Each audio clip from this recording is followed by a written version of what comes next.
Hai guys, apa kabar? Terima kasih sudah klik video ini. Gua akan bahas permainan dari Gukes melawan Hikaru Nakamura dari ajang Norway Chess 2025 dengan format catur klasik 2 jam untuk 40 langkah pertama dan ada bonus waktu setelah langkah ke-41.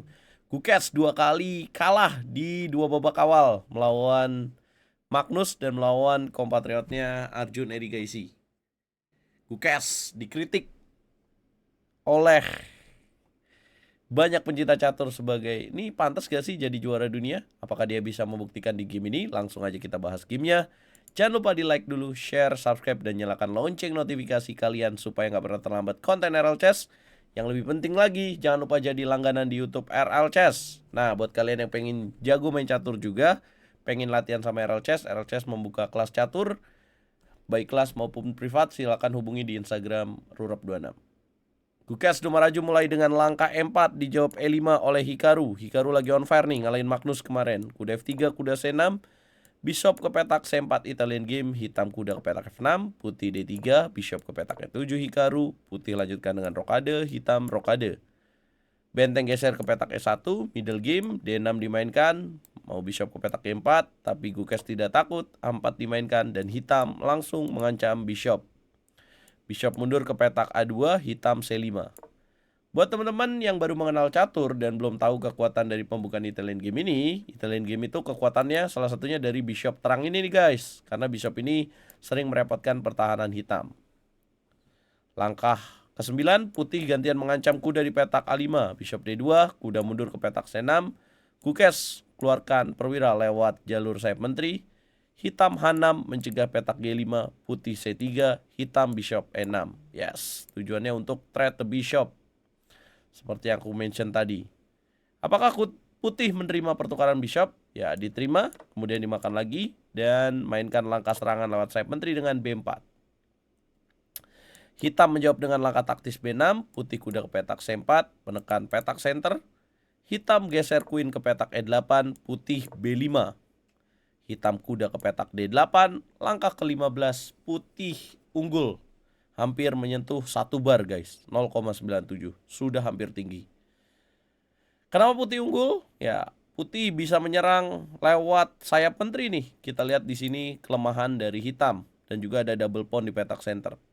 Tapi Gukes sepertinya tidak tertarik lewat serangan sayap menteri. Dia lebih pilih counter lewat petak center. D4 dimainkan, pertukaran dengan pion E, dimakan lagi, makan lagi dengan pion, kemudian Gukes mengancam dulu pion di petak D6 dengan Bishop B4. Tapi Hikaru bukannya menjaga, dia mainkan langkah akrobatik, kuda makan pion E4. Boom. Ya, putih makan dengan rook, kemudian D5. Yes, garpuan kembali dimainkan oleh hitam. Bishop makan bishop, queen makan bishop, dan kemudian putih mengambil pion dengan rook. Kemudian hitam mengambil kuda, dan putih kuda E5 terlebih dahulu mengancam garpu. Hikaru jelas melihat itu, dia mainkan queen G5. Ya, harusnya putih mainkan langkah queen E2. Tapi Gukes langsung mengambil pion dengan kuda. Dan menurut engine ini bukan langkah yang tepat. Hitam, ya manuver kuda ke petak B7, coba mengaktifkan kuda yang pasif. Putih queen ke petak E2, hitam kuda ke petak C5, putih benteng A ke petak D1. Hitam menawarkan pertukaran rook di langkah ke-25. Putih mendiamkan itu dan putih mendobrak dengan langkah A5. Pertukaran pion terjadi. Kuda makan pion A5, hitam menukar benteng, dimakan lagi, hitam mainkan benteng D8. Bukan langkah yang tepat, lagi-lagi dimainkan oleh Hikaru. Hikaru harusnya di sini mengambil skak, kemudian menteri ke petak C3 setelah ditutup benteng D1. Ya, Hikaru sepertinya ingin buru-buru menyederhanakan permainan ini supaya lebih gampang untuk remis. Kuda ke petak C6, menteri ke petak D7. 30 langkah sudah terjadi, tapi evolution bar masih menguntungkan untuk putih. Kenapa? Mari kita pelajari posisi ini teman-teman.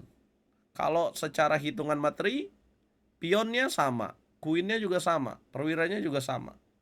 Tapi kenapa putih dianggap lebih unggul? Karena ada kelemahan pada struktur pion hitam, yaitu petak E6 yang lemah. Ya, dan perwira putih cenderung lebih aktif. Gukes mainkan dulu langkah 4 membuka napas bagi raja, dan Hikaru Nakamura yang telah berpikir panjang dari 32 menit hingga 9 menit malah mainkan langkah blunder. Queen ke petak D6. Harusnya dia bisa mainkan langkah kuda ke petak 4 untuk kuda C3 atau kuda B6. Dengan menteri D6, artinya putih bisa mengambil pion di petak A7. Hikaru menyerang dengan kuda D3. Putih mainkan kembali kuda ke petak C6. Hitam raja geser ke petak H8. Putih Queen F3. Hitam raja G8. Putih G3. Hitam kuda C5. Ya, keunggulan semakin besar. Putih mainkan posisi raja G2, hitam queen ke petak D7, putih queen ke petak F4, hitam skak, putih mainkan raja ke petak H2, hitam raja H7. Posisi yang sangat krusial di game ini, teman-teman. Langkah ke-39. Sudah unggul cukup besar. Kalau kalian jadi Gukes sebagai pemain putih, apa langkah yang bakal kalian mainkan di posisi ini, guys?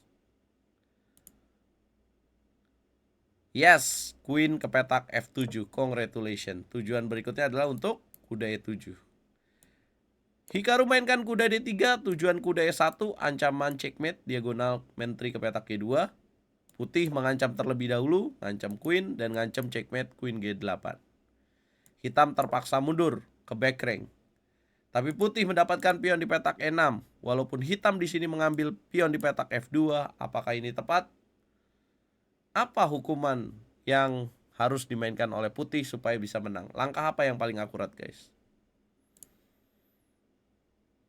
Yap, putih bisa mainkan langkah queen ke petak F5 dan akhirnya Hikaru menyerah di babak catur klasik.